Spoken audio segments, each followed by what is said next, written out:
Halo, assalamualaikum warahmatullahi wabarakatuh. Jumpa lagi dengan Muslim sejati. Sekali beriman Islam, tetap beriman Islam selama-lamanya, karena Islam membawa kepada keselamatan dunia dan akhirat. Oke, kali ini saya ingin menanggapi sebuah video kesaksian dari orang yang katanya Ustadz garis keras, yang kemudian bertobat terima Yesus menurut title dari video yang dirilis oleh Manubulu Production ya. Jadi ini katanya ada Ustadz garis keras yang murtad masuk Kristen, dan kemudian dia menceritakan kesaksian dia, perjalanan spiritualnya hingga menjadi seorang Kristen. Nah ini ya orangnya, namanya Yosua Muhammad Yasin ya. Ini mungkin Yosua nama baptisnya setelah dia masuk agama Kristen. Ini dia ya orangnya. Dan yang sebelah kiri tentu kita sudah tahu bersama, the one and only Pak Yusuf Manubulu, yang kerap merilis video-video kesaksian ya. Yang saya menamakan production house-nya itu sebagai Manubulu Production ya. Oke, kita akan mulai. Nah ini kepalanya orang ini tadinya tidak pakai peci ya, namun demi untuk kesaksian langsung pakai peci. Jadi seperti menekankan bahwa dia ini seorang mantan ustadz gitu. Oke, kita lihat dulu ya, dia pakai pecinya nih. Saya dengar Pak, puji Tuhan Pak. Ya kita memang dari tadi agak kesulitan untuk terhubung dengan Bapak. Oke, ambil ya, peci. Puji Tuhan, haleluya, luar biasa ya. Oke, ya, pakai peci ya. Kita dia senyum-senyum ya, dia senyum-senyum sambil memakai peci ya. Jadi ya itulah untuk agar kesaksiannya lebih mungkin lebih menjiwai ya sebagai mantan ustadz. Oke, ini videonya berdurasi 34 menit ya. Namun saya tidak akan tayangkan semuanya, namun saya hanya ingin merespon poin-poin yang menurut saya pantas untuk direspon. Nah kalau rekan-rekan mau nonton video fullnya ya silahkan ke channel Pak Yusuf Manubulu ya. Oke, ini saya akan merespon. Nah yang pertama ada di menit 4:38 ya, kita ke menit 4. It's menit 4:38.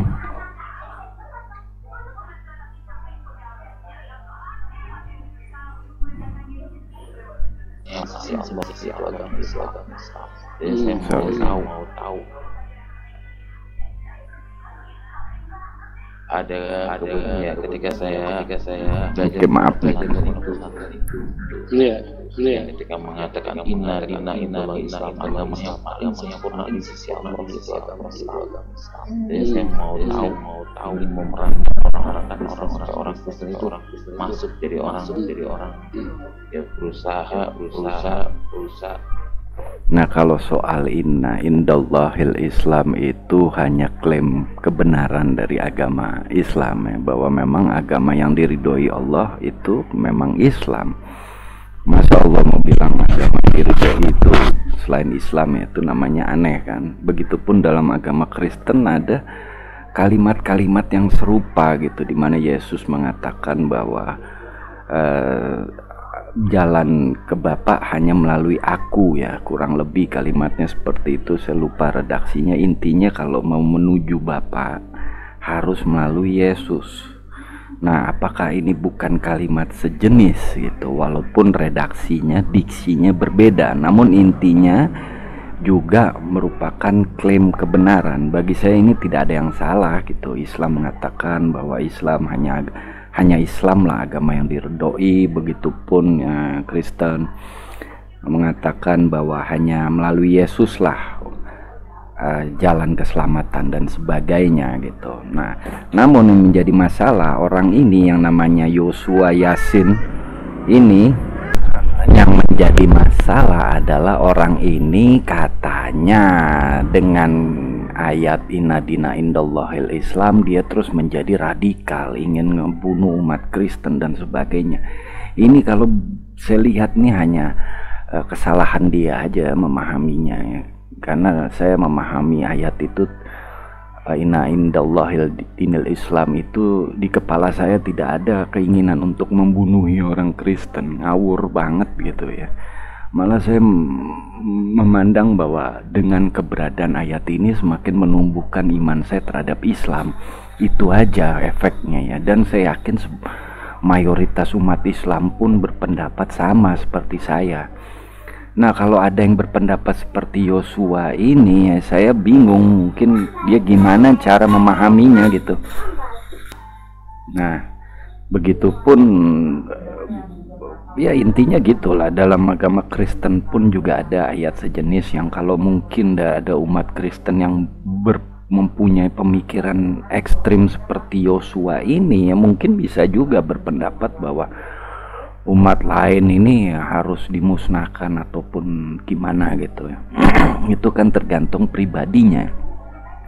Dan di dalam Islam tidak ada yang mengatakan bahwa inna dina indallahil Islam itu terus difahami sebagai kita harus membunuh umat selain umat ke Islam. Begitupun dalam kalimat Yesus mengatakan bahwa tidak ada jalan ke Bapa melainkan melalui aku, juga tidak bisa difahami bahwa umat selain Kristen itu harus dibunuh. Itu kan ngawur kalau orang berpendapat begitu. Nah, jadi kita lanjutin lagi ya. Jadi menurut saya ini hanya pendapatnya dia aja yang kebetulan salah. Dan ini juga ada omongan Pak Yusuf Manubulu ya di menit 5:45 yang akan saya respon juga. Pak, supaya penonton juga tidak meraba-raba nanti dikira ini kesaksian yang diada-adakan. Jadi supaya mereka tahu bahwa Citayam ini ada di mana, dan mungkin mereka bisa cek gitu gereja GPDI supaya benar-benar kesaksian ini bisa menjadi berkat, jadi tidak ada tuduhan-tuduhan palsu dari orang-orang yang tidak bertanggung jawab, yang coba memutarbalikkan kebenaran. Silakan Pak. Oke, jadi kata Pak Manubulu agar si Pak Yosua ini menjelaskan alamat tentang gereja yang dibakar dan sebagainya, untuk menghindari agar kesaksian seperti ini tidak dituduh sebagai kesaksian palsu dan kemudian orang-orang yang tidak bertanggung jawab memutarbalikkan fakta. Nah, ini yang saya ingin tanggapi ya. Bagi saya kesaksian-kesaksian khususnya dari Manubulu Production ini ada beberapa yang memang lucu gitu ya, janggal ya. Karena ada beberapa kesaksian yang sebenarnya itu memang lucu, makanya ada sebagian umat Islam menjuluki kesaksian-kesaksian dari murtadin odong-odong. Karena memang mereka ini banyak mengklaim yang wah-wah, yang klaiman mereka atau pengakuan mereka itu luar biasa, namun ketika dites ternyata faktanya tidak sesuai dengan pengakuan. Seperti ada yang mengaku sebagai ustadz ya, ahli agama, juara MTQ, lulusan Mesir dan sebagainya, namun ketika dites baca Qurannya ngawur, ngaco, dan juga nggak tahu tentang perkara-perkara dalam agama Islam dan sebagainya. Salah satunya si ini nih ya, si Helia Jupri nih ya. Ini yang murtadin yang saya respon di video saya. Yang lain yang dia mengatakan bahwa dia ini seorang ustadz, dia ini juara MTQ. Nah, kemudian dia bilang dalam kesaksiannya bahwa di Al-Quran banyak kisah tentang Isa, namun Al-Quran tidak pernah menyebut nama Muhammad, satupun tidak pernah menyebut nama Muhammad kecuali hanya dalam kurung ya kan. Nah, ini kan bagaimana gitu, seorang yang katanya ustadz juara MTQ namun tidak tahu bahwa di Al-Quran itu ada penyebutan nama Muhammad ya, seperti di surat Al-Fat ayat 29, Al-Fat ayat 29, dan juga di surat Al-Ahzab ayat 40, dan juga di surat Ali Imran ayat 144. Bahkan ada surat yang namanya Muhammad. Dan di surat Muhammad ayat 2 juga disebutin nama Muhammad. Ini jadi ada surat Ali Imran 144, Al-Ahzab 40, Al-Fat 29 itu menyebutkan Muhammad. Begitupun surat Muhammad ayat 2. Nah ini tapi si Helia ini bilang katanya nama Muhammad disebut dalam tanda kurung gitu kan. Nah ini kan yang aneh bin ajaib.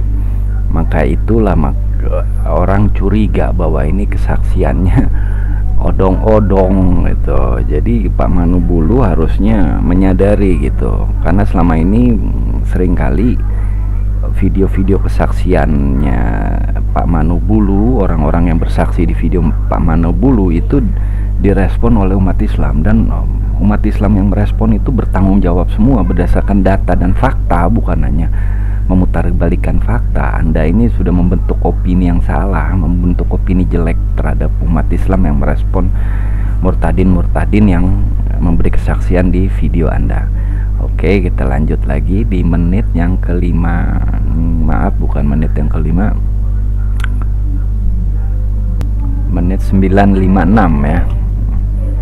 Kenapa? Karena kenapa diajarin ngaji itu, kalau kau bisa membunuh orang kafir, untuk mendapat pahala, katanya, untuk mendapat pahala. Nah, jadi saya menganggap Islam itu kafir, itu kafir, itu berusaha pada saat itu, berusaha pada saat mengislamkan beberapa pendeta, ingin mengislamkan beberapa anak-anak, Nah jadi dia katanya ngaji, diajarin ngaji oleh guru ngajinya bahwa membunuh orang kafir mendapat pahala. Nah ini yang saya yakin ini dusta besar gitu ya, karena tidak ada mungkin di guru yang ngajarin bahwa membunuh kafir mendapat pahala, kecuali emang guru ini ya guru yang stres ya. Mungkin dia ketemu guru yang memang agak stres. Saya nggak tahu gitu. Kita mesti tanya, mesti menyelidiki ini. Dia pernah belajar ngaji sama siapa gitu? Kok bisa guru tersebut mengajari membunuh kafir mendapat pahala? Karena dalam Islam pun kafir ini terbagi ya. Ada kafir harbi, ada kafir zimi, dan ada kafir ahad. Nah ini penjelasannya kita bisa lihat di situs Al-Manhaj ya. Ini untuk lebih lengkapnya gimana ya. Nah ini dia situsnya dari Al-Manhaj.id ya. Orang kafir dan hak mereka. Ulama membagi orang kafir menjadi 3 kategori: kafir harbi atau jamak al-muharribin, dan kedua kafir yang memiliki perjanjian dengan kaum muslim, yaitu ahlul al-ahdi, al-ahad, dan orang kafir ahlu zimmi. Nah ini pembagiannya ya. Ini kafir harbi adalah orang kafir harbi di seluruh orang musyrik dan ahlul kitab yang boleh diperangi, atau semua orang kafir yang menampakkan permusuhan dan menyerang umat Islam ya kan. Nah ini menurut Syekh Muhammad bin Saleh Al-Utsaimin, kafir harbi tidak memiliki hak untuk mendapatkan perlindungan dan pemeliharaan. Dan dalam hadis Bukhari dijelaskan, aku diperintahkan untuk memerangi manusia hingga bersaksi tiada yang berhak diibadahi dengan benar kecuali Allah dan Muhammad adalah Rasulullah, menegakkan sholat dan menunaikan zakat, dan seterusnya. Berarti mereka telah menjaga jiwa. Apabila mereka telah melakukan yang berarti mereka telah menjaga jiwa dan harta mereka dariku, dan sebagainya. Nah ini golongan kafir harbi yang memerangi ya. Dan ini ada lagi kafir yang mendapatkan jaminan keamanan. Ini adalah 2 jenis, yang minta suaka atau perlindungan keamanan, al-musta'min, dan yang memiliki perjanjian damai yang disepakati atau al-mu'ahad. Dan jika seorang kaum musyrikun itu meminta perlindungan padamu, maka lindungilah ia supaya ia sempat mendapat firman Allah, kemudian antarkanlah ke tempat yang aman baginya, di surat At-Taubah. Dan juga kecuali orang musyrikin yang kamu mengadakan perjanjian dengan mereka, dan mereka tidak mengurangi satupun dari isi perjanjianmu, dan tidak pula mereka membantu seorang yang memusuhimu, maka terhadap mereka itu penuhilah janjinya sampai batas waktunya. Sesungguhnya Allah menyukai orang-orang yang bertakwa, di surat At-Taubah ayat 4. Dan firman Allah Subhanahu wa taala, jika merusak sumpah janjinya sesudah mereka berjanji dan mereka mencerca agamamu, maka perangilah pemimpin-pemimpin orang kafir itu. Dan ada surat At-Taubah dan sebagainya. Dan ada lagi yang terakhir, kafir zimah, golongan ketiga itu ahli zimah. Golongan ini yang paling banyak memiliki hak atau atas kaum muslimin dibanding dengan golongan sebelumnya, karena mereka hidup di negara Islam dan di bawah perlindungan dan perjanjian kaum muslimin dengan sebab upeti atau jizyah yang mereka bayarkan. Nah, jadi orang-orang Kristen yang ada di Indonesia ini tidak boleh diperangi. Tidak boleh diperangi karena kita hidup berdampingan, kecuali sama orang kafir yang jelas-jelas memerangi kita. Jadi saya nggak tahu ini dia belajar ngaji sama siapa, ya, apa benar guru ngajinya mengajarkan seperti itu atau hanya dia mengarang-arang saja. Yang kalau mau cari kebenaran adalah dengan mendatangi si guru ngaji, tanya apa benar pernah ngajarin dia seperti itu. Nah, selanjutnya si Yosua mengatakan mengenai surat Az-Zukhruf yang dia klaim bahwa hanya melalui Yesus jalan keselamatan, tidak ada selain Yesus. Nah, ini kita maksudnya selain Isa. Ini kita setel aja videonya. 14 ayat 6 mengatakan, akulah jalan kebenaran dan hidup. Tidak ada seorang pun yang datang kepada Bapa kalau tidak melalui aku. Ihdinas syiratal mustaqim. Ya Allah, tunjukkanlah aku ke jalan yang lurus. Padahal jalan yang lurus sudah ada di dalam 43 Al-Azruf ayat 61. Kalau kita buka 43 Al-Azruf ayat 61, katakan, dan sesungguhnya Isa itu benar-benar memberikan pengetahuan tentang hari kiamat. Karena itu janganlah kamu ragu-ragu tentang kiamat itu, dan ikutilah aku, inilah jalan yang lurus.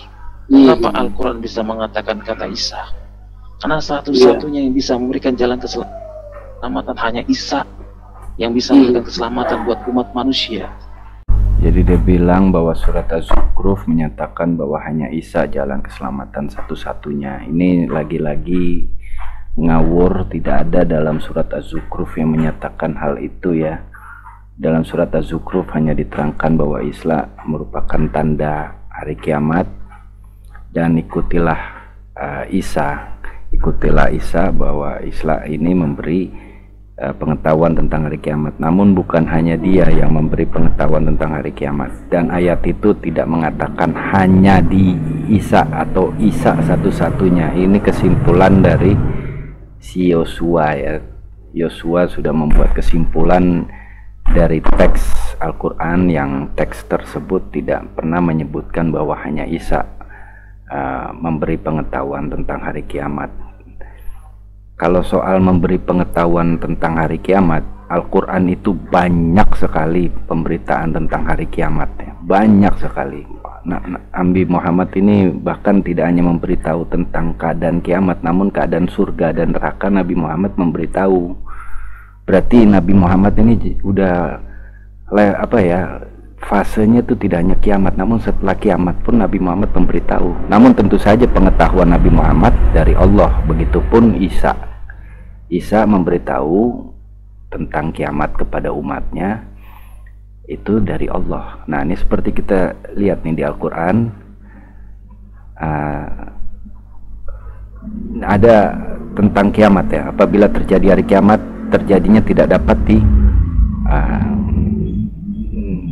terjadinya hari kiamat tidak dapat didustakan atau disangkal. Kejadian itu merendahkan satu golongan dan meninggikan golongan yang lain. Apabila kamu di bumi diguncangkan sedahsyat-dahsyatnya. Banyak lagi nih ayat-ayat tentang kiamat. Bahkan ada ntar gunung terbang dan sebagainya, begitu dahsyatnya kejadian itu. Iya, ini yang saya sebut tadi di Al-Waqiah, ya. Kalau mau baca silakan, dan masih sederet lagi. Bahkan mengenai keadaan sebelum masuk surga itu, timbangan pada hari itu menjadi ukuran kebenaran, maka barang siapa berat timbangan kebaikannya, mereka itu orang beruntung. Dan barang siapa yang ringan timbangannya, maka mereka itulah orang yang telah merugikan dirinya sendiri. Dan ini kemudian mereka ini akan masuk surga atau neraka. Ini Nabi Muhammad SAW tidak hanya menjelaskan tentang kiamat, namun ketika fase setelah kiamat, sebelum masuk surga, keadaan manusia disidang, diadili oleh Allah, sampai ketika mereka berada di surga dan berada di neraka. Kalau nggak percaya sama saya, googling aja di Google keadaan surga menurut Al-Quran, itu bakalan bermunculan situs-situs yang menjelaskan ayatnya, suratnya. Begitupun keadaan neraka, itu juga akan banyak situs-situs yang memberitakan ayatnya, di ayat keberapa, di surat apa, dan semuanya. Jadi saya juga bingung ya, ini argumen yang saya temui dari awal-awal 2000 ketika waktu itu situs forum Faith Freedom saya pernah aktif. Ini banyak sekali orang Kristen yang selalu membawa surat Az-Zukhruf ya, yang dia bilang bahwa hanya Yesus lah satu-satunya jalan keselamatan, ikutilah aku. Ini surat Az-Zukhruf ayat 61 sering menjadi objek mereka untuk membuktikan ketuhanan Yesus di Al-Quran, padahal sama sekali ayat ini tidak menjelaskan bahwa Yesus hanya satu-satunya. Maaf, bukan Yesus, Isa satu-satunya. Isa ini hanyalah nabi, hambanya Allah. Dia tidak mempunyai kekuatan apapun ilah kekuatan yang Allah kasih sama Isa. Ini ada ayat-ayat di mana Nabi Isa ditanya oleh Allah ya, dalam surat Al-Maidah ayat 116. Di Al-Imran dijelaskan, ini di surat ayat ini Allah bertanya kepada Nabi Isa mengenai apakah dia meminta umatnya untuk menjadikan dirinya dan ibunya sebagai Tuhan selain Allah. Nah, ini redaksinya ya. Dan ingatlah ketika Allah berfirman, hai Isa putra Maryam, adakah kamu mengatakan kepada manusia, jadikanlah aku dan ibuku dua orang Tuhan selain Allah? Isa menjawab, Maha suci Engkau, tidaklah patut bagiku mengatakan apa yang bukan hakku mengatakannya. Jika aku pernah mengatakan, maka tentulah engkau mengetahui apa yang ada di diriku, dan aku tidak mengetahui apa yang ada pada diri engkau. Sesungguhnya engkau maha mengetahui perkara yang gaib. Terus di Al-Maidah ayat 117, Nabi Isa berkata, aku tidak pernah mengatakan kepada mereka kecuali apa yang engkau perintahkan kepadaku mengatakannya, yaitu sembahlah Allah Tuhanku dan Tuhanmu, dan adalah aku menjadi saksi terhadap mereka selama aku di antara mereka. Maka setelah engkau wafatkan aku, engkaulah yang mengawasi mereka, dan engkaulah yang maha menyaksikan atas segala sesuatu. Jadi ayat ini sudah tegas membantah bahwa Isa bukanlah Tuhan. Ayat ini membantah ketuhanan Isa dalam Al-Quran. Tidak ada secuil pun bukti Al-Quran mendukung ketuhanan Isa. Nah, bahkan di sini ayat ini menjelaskan dialog antara Allah beserta Nabi Isa alaihissalam, dan Nabi Isa membantah bahwa dirinya pernah menyuruh umatnya untuk menyembah dirinya dan ibunya. Nah, jadi omongan dari si Yosua ini sudah terbantah dengan ayat Al-Maidah, maksud saya dengan surat Al-Maidah ayat 116 dan 117. Dan ada ayat-ayat lain di mana Nabi Isa menjelaskan bahwa dirinya adalah hamba Allah. Nih ya, Nabi Isa adalah hamba Allah dan bukan Tuhan. Itu dapat ditemukan dalam surat Ali Imran. Ali Imran ini surat ketiga ayat 49. Dan sebagai Rasul kepada Bani Israel yang berkata kepada mereka, sesungguhnya aku telah datang padamu dengan membawa suatu tanda mukjizat dari Tuhanmu, yaitu aku membuat untukmu dari tanah berbentuk burung, kemudian aku meniupnya, ia menjadi seekor burung dengan seizin Allah, dan menyembuhkan orang buta sejak lahir dari lahirnya, dan orang-orang berpenyakit sopak, dan menghidupkan orang mati dengan seizin Allah.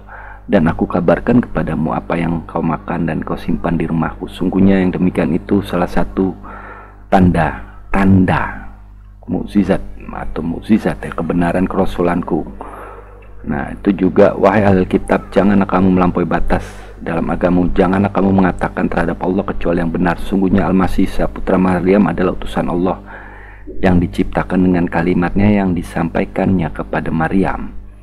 Nah, terus juga Al-Masih sekali-sekali tidak enggan menjadi hamba Allah, dan tidak pula enggan malaikat-malaikat yang terdekat kepada Allah. Tuh, Al-Masih hanyalah hamba Allah. Al-Masih putra Maryam itu hanyalah rasul, dan sungguhnya telah berlalu sebelumnya beberapa rasul. Nah, jadi Al-Masih ini hanyalah rasul, hamba Allah, dan telah berlalu beberapa rasul. Jadi dia hanyalah rasul Allah. Dan memang kedudukan Nabi Isa alaihissalam itu sangat mulia. Makanya dia selain sebagai nabi, dia juga sebagai rasul. Bahkan dia juga mendapat gelar ulul azmi, yaitu para nabi dan rasul yang mempunyai ketabahan dan atas perjuangannya yang luar biasa. Dan hanya 5 nabi yang mendapat gelar ulul azmi, yaitu Nabi Nuh, Nabi Ibrahim, Nabi Musa, Nabi Isa, dan Nabi Muhammad SAW. Jadi sekali lagi tidak benar bahwa Al-Quran mengakui ketuhanan Isa. Dan ada yang lucu lagi nih ya, si Yosua ini menghimbau, dia memberi himbauan kepada umat Kristen agar jangan tinggalkan Yesus. Namun himbauannya ini dia memakai Al-Quran sebagai rujukan dengan membawa surat Al-Fat ayat 2 nih ya. Gini omongannya dia ada di menit ke 26 detik 37 ya. Ini kita skip ya. Dari 34 aja ya. Buat bapak-bapak sekalian, penonton dimanapun berada, jangan pernah tinggalkan Yesus. Amin. Jangan pernah tinggalkan Yesus. Oh, ada iklan tadi saya skip ya. Yesus. Karena 48 Al-Fat ayat 2. Saya boleh buka Al-Quran sedikit Pak ya? Silakan dibacakan. Nah, jadi dia mengatakan atau menghimbau umat Kristen agar jangan meninggalkan Yesus. Namun dia membawa surat Al-Fat, ya, surat Al-Quran, kan lucu ya. Nah, oke, kita dengarkan apa itu surat Al-Fat yang dia bawakan, yang dijadikan himbauan agar umat Kristen tidak meninggalkan Yesus. Oke. 48 Al-Fat ayat 2 dikatakan agar Allah memberikan ampunan kepadamu Muhammad atas dosamu yang lalu dan yang akan datang. Agar Allah memberikan ampunan kepadamu Muhammad atas dosamu yang lalu dan yang akan datang. Bayangin salah satu yang dikasih lagi Tuhan. Selama ini mereka membanggakan Muhammad tapi tidak bisa menyelamatkan. Tapi kalau kita datang kepada Yesus, jadi dia bilang surat Al-Fat ayat 2 itu sebagai bukti bahwa Muhammad tidak menyelamatkan nih. Karena di surat Al-Fat itu dijelaskan bahwa Allah mengampuni dosa Muhammad yang lalu dan yang kemudian Nabi. Nah, ini terus dia bilang bahwa intinya tuh Nabi Muhammad nggak bisa menyelamatkan karena berdosa. Nah, ini malah di surat Al-Fat ini membuktikan bahwa Nabi Muhammad ini selalu diampuni. Nah, orang kalau sudah diampuni berarti dia tidak berdosa. Dan jika dia sudah tidak berdosa berarti dirinya pun selamat. Karena apa yang Nabi mau lakukan selama hidupnya itu sesuai dengan ketentuan dari Allah. Jadi dirinya ini sudah selamat. Nah, pertanyaan selanjutnya, apakah Nabi Muhammad dapat menyelamatkan? Tentu yang dapat menyelamatkan manusia adalah rahmatnya Allah, iya kan? Rahmatnya Allah. Kita umat Islam sepakat semua bahwa yang menyelamatkan manusia adalah rahmatnya Allah, iya kan? Ada orang yang rajin ibadah, rajin sholat, namun yang membawa dia kepada keselamatan hanyalah rahmatnya Allah. Ibadahnya dia ini hanyalah jalan untuk mendapat rahmat, iya kan? Jadi tidak benar jika saya rajin ibadah terus saya mengatakan bahwa saya akan masuk surga selamat karena saya sholat dan ibadah, itu tidak boleh. Namun saya akan selamat kalau Allah merahmati dan meridhoi saya. Nah, begitupun Nabi Muhammad. Nabi Muhammad hanya membawa ajaran yang jika ajarannya itu diikuti dan dilaksanakan oleh umatnya, maka umatnya akan mendapat rahmat dan ridho yang hasilnya akan membawa pada keselamatan. Karena inna dina indallahil Islam, karena agama yang diridhoi Allah hanyalah Islam, iya kan? Jadi yang peranan Nabi di sini hanyalah membawa ajaran yang membawa keselamatan. Dan nabi ini adalah seorang nabi dan rasul. Nah, tugas nabi dan rasul adalah sebagai mungkin kalau saya bisa pinjam istilah Kristen adalah sebagai gembala umatnya agar selamat. Nah, bahkan nabi pun adalah satu-satunya nabi yang Allah beri keistimewaan berupa syafaat. Nabi lain tidak ada yang mendapat keistimewaan syafaat illa Nabi Muhammad SAW. Syafaat itu kalau diartikan bahasa Indonesia itu seperti bantuan ya, bantuan agar diberi keringanan hukuman atau mungkin dibebaskan dari hukuman. Nah, hukuman apa yang dimaksud adalah hukuman kelak nanti di akhirat, di padang mahsyar nih. Nah, Nabi hanyalah satu-satunya yang diberi keistimewaan syafaat. Nabi lain tidak ada nabi lain yang diberi keutamaan memberi syafaat illa Nabi Muhammad. Nah, syafaat ini Allah yang memberikan karena kedudukan Nabi Muhammad sangat mulia. Paling mulia adalah Nabi Muhammad. Jadi Nabi Muhammad membawa kepada keselamatan karena dia membawa ajaran keselamatan dan dirinya sudah selamat. Bahkan beliau memberitakan 10 sahabat yang masuk surga tanpa hisab. Jika sahabatnya aja masuk surga tanpa hisab, apalagi dirinya sendiri. Kita pakai logika kan. Nah, jadi lagi-lagi ocehan Yosua ini terbantah. Dan saya jadi bingung kok ada ustadz yang katanya ustadz yang ngajar di banyak pondok pesantren kok begini ngomongannya. Oke, kita lanjutkan lagi ya. Al-Quran 43 Al-Azraq Al-19 mengatakan, dan sesungguhnya Isa benar-benar memberikan pengetahuan tentang hari kiamat. Karena itu janganlah kamu ragu-ragu tentang kiamat itu, dan ikutilah aku. Inilah jalan yang ini. Al-Quran sendiri menjelaskan jalan yang lurus hanya oleh Isa, yang bisa memberikan pengetahuan tentang hari kiamat. Hanya Isa. Kalau Isa bisa memberikan pengetahuan tentang hari kiamat, berarti kan dia Tuhan. Nah, ini lagi-lagi dia bawa surat Az-Zukhruf yang entah gimana dia selalu menyebutnya surat Al-Azkruf apa tadi ya. Yang benar surat Az-Zukhruf, namun saya tidak akan mempermasalahkan penyebutan nama ya. Namun lagi-lagi dia membawa surat Az-Zukhruf ayat 61 yang terus dia kampanyekan bahwa yang hanya Isa yang memberi pengetahuan tentang hari kiamat, dan hanya Isa yang memberi pengetahuan tentang hari kiamat dan satu-satunya jalan keselamatan. Dan ini sudah saya bantah di yang sebelumnya, sudah saya bantah bahwa Isa bukan satu-satunya, namun Isa salah satu dari sekian banyak nabi dan rasul yang ditugasi untuk membawa ajaran keselamatan dari Allah Azza wa Jalla ya. Jadi Isa hanyalah hamba dan rasul dan juga nabi dan termasuk dari ulul azmi. Nah, yang lucunya ya, ini dari tadi kan kita selalu kayak dicekokin ya sama Yosua bahwa hanya Isa yang memberi pengetahuan hari kiamat, Isa memberi pengetahuan hari kiamat, Isa memberi pengetahuan hari kiamat. Namun lucunya ya, yang di dalam Alkitab sendiri ya, Alkitab yang kini ia imani ya, itu Yesus mengatakan bahwa dirinya tidak tahu tentang hari kiamat. Ya, ini dapat kita temuin di surat ini kita bisa temuin di Matius 24 ayat 36. Ya kan? Di mana Yesus berkata, tetapi tentang hari itu, maksudnya tetapi tentang hari dan saat itu tidak seorang pun yang tahu.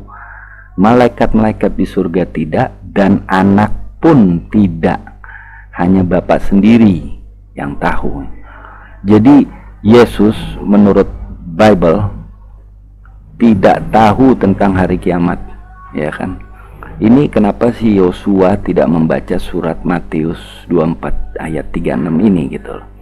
Kenapa dia bawa Az-Zukhruf terus ya kan? Kan dia sudah menjadi umat Kristen, harusnya dia bawanya Bible gitu.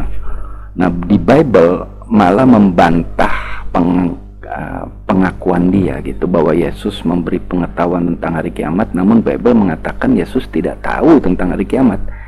Ayatnya jelas. Tetapi tentang hari dan saat itu tidak seorang pun yang tahu, malaikat-malaikat di surga tidak, anak pun tidak, hanya Bapak sendiri yang tahu. Nah loh, gimana tuh Pak Yosua?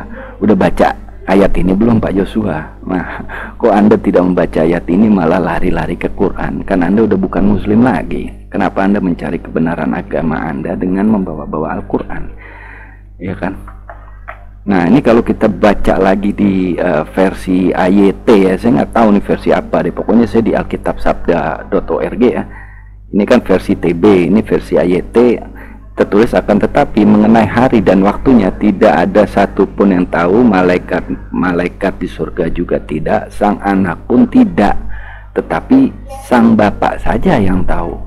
Ya kan, jadi Alkitab atau Bible mengatakan bahwa anak tidak tahu tentang hari kiamat.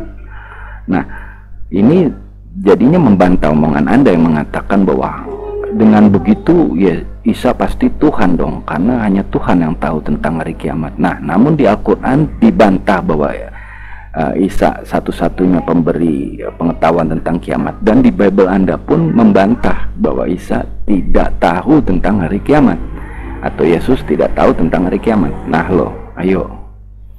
Dan saya rasa videonya cukup ya, sudah poinnya tuh sudah bisa ditangkap bahwa Yosua Muhammad Yasin ini ya ngawur selama kesaksian, banyak ngawurnya, dan yang ngawur-ngawur itulah yang saya respon di video ini.